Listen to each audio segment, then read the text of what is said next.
So here we are with this wonderful cabbage side dish that's gonna go with our Reuben meatloaf that has just been pulled out of the oven, and we're letting it set up for about 20 minutes or so. It's the perfect amount of time to do brown butter cabbage. Have you ever heard of such a thing? I don't know. I hadn't until I accidentally made it. And yes, it was an accident, and it's probably my favorite way to have cabbage now. So I took a wedge of cabbage, and I totally forgot, and now I know why, that I try to keep a piece of the core on to keep the cabbage together while flipping. But what I did was melt down a tablespoon of butter, a tablespoon of olive oil, and the olive oil with the butter helps allow the butter to come to a higher temperature without burning, because we only want brown, not black.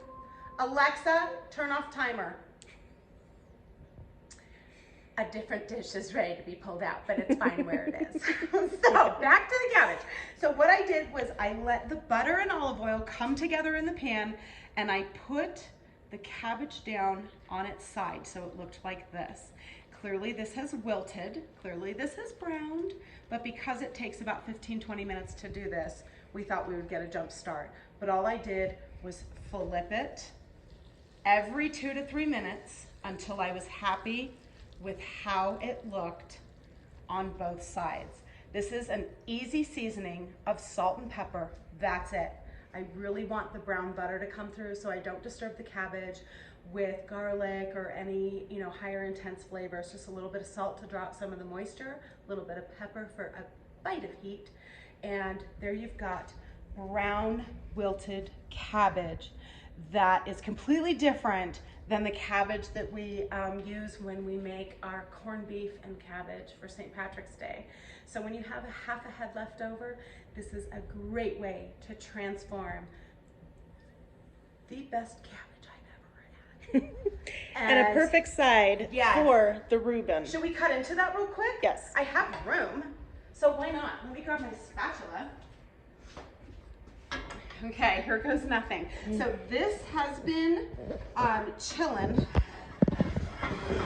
like a villain for 20 or so minutes. I can touch this, so it has cooled, but I guarantee you some steam is gonna seep out from the center.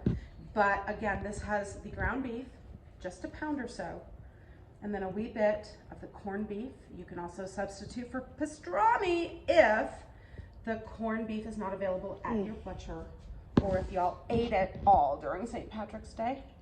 Look at that. We've got the sauerkraut, the Swiss cheese.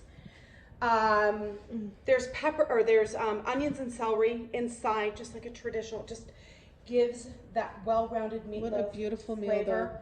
And this is why it should rest prior to cooking, and also rest after coming out of the oven. Otherwise this would have just crumbled all apart, which wouldn't be so bad. You could then call it like the Reuben meatloaf stew.